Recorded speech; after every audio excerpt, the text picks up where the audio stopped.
Hello, Cougar fans. David Graham alongside Justin Price coming to you from Papa John's Pizza, the best pizza anywhere.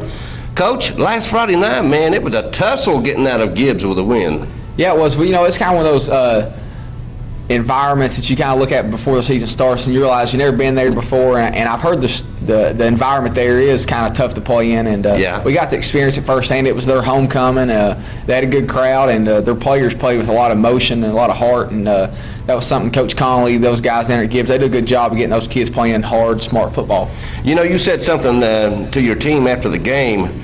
You said no longer are we the hunters, but we're the hunted. Can you elaborate on that a little bit? Yeah, I think when you're rebuilding a program, the first thing that you do, you become that team that tries to knock off everybody every week, and you may not get everybody's best effort because they kind of circle well, that's the win that we're going to have this year. But now when you're 6-1, now we're 7-1, you become the hunted, meaning that these teams that you used to be are off to knock you out, and if you have one slip up mentally and your kids aren't ready to go, that could be the week that's the biggest game of the year for them. And so our kids have handled it fairly well up to this point. I felt like Friday is starting with me as a head coach, and then all the way down to our players.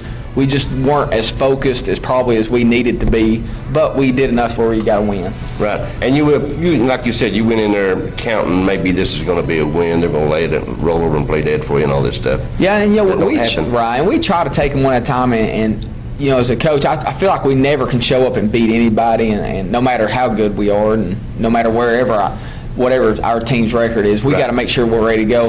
I think a lot of it was just due to the fact where we came off beating Oak Ridge. It's such a historical night for our program and our kids, including me. And you were on such a high. Right. We got wrapped up in that, and that's part of growing as being successful, and that's part of handling success is you're going to have huge wins the better you are, and then how do you respond when you win those? And, just like in the past, we've responded with tough losses. But now you get big wins, and you got to grow and mature as a team mentally to understand, okay, Monday, forget about that and move on to the next game because that's the only game that matters. Right. Now, their offense, it gave you guys trouble all night long. What was it about their offense your defense had trouble with? Well, it's about when you play the triple option, you got to play very disciplined football. You got to have a dive player, a quarterback player, and a pitch player every play.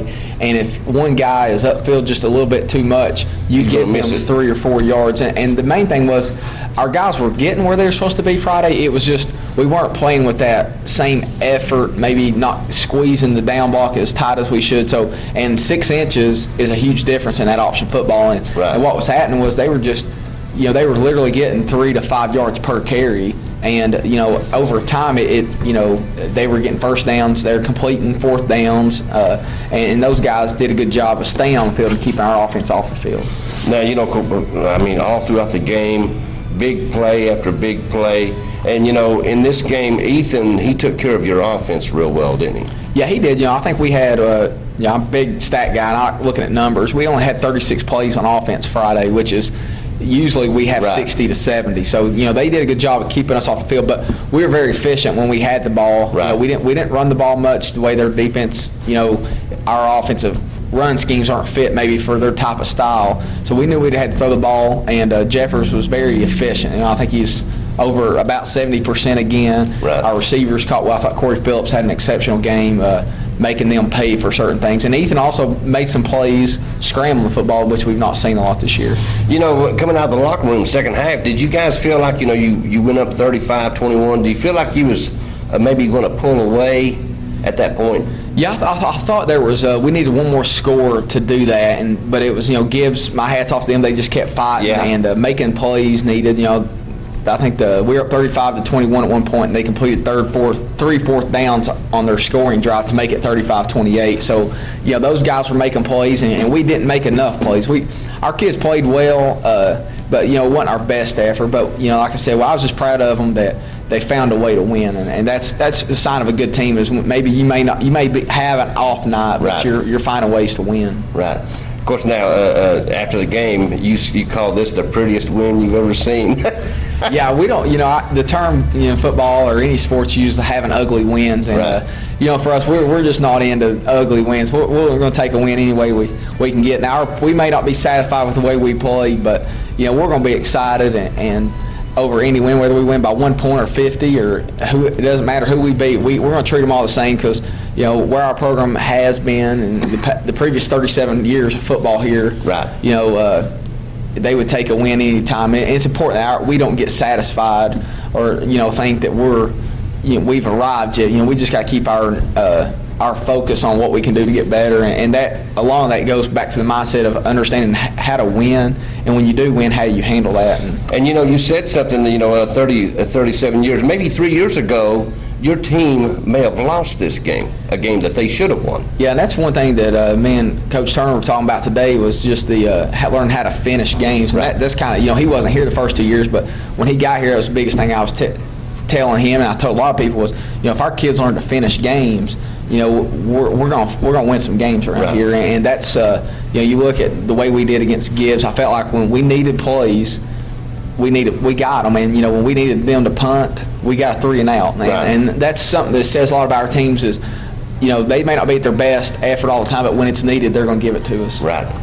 All righty, Coach, and a big play in this game. The biggest play to me was they were going to onside kick. Everybody in the whole stadium knew it. And they were all bunched up there. And the kicker came out of that bunch, and he kicked it right into Paul Cordell's chest. As soon as he jumped up to catch the ball, he got smacked.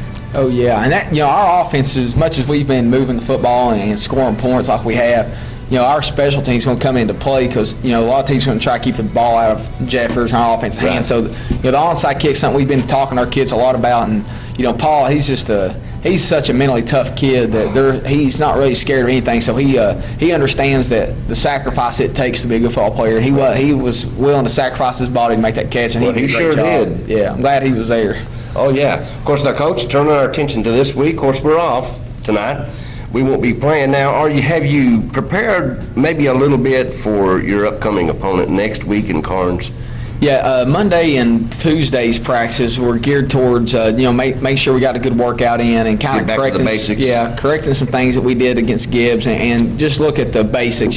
Spend more time doing individual work and working on some timing things. So, but Thursday's practice was more geared towards Karns and an early breakdown of what we expect them to do and get our kids familiar with them mentally, and that way they got a couple of days to sit around and think about what Karns are going to do to attack us and give our coaches time to make sure we get all of our game plans together and understand that they're going to be a good opponent, and we got to make sure that we're ready for them. All righty. Okay, Coach, we'll get to that next week. Tell you what we're going to do. We're going to go eat some pizza. So, Cougar fans, the Cougars are off tonight, but be sure to log on and tune in next week when the Cougars will take on the Beavers of Karns. David Granford. Coach Justin Price, we'll see you next week.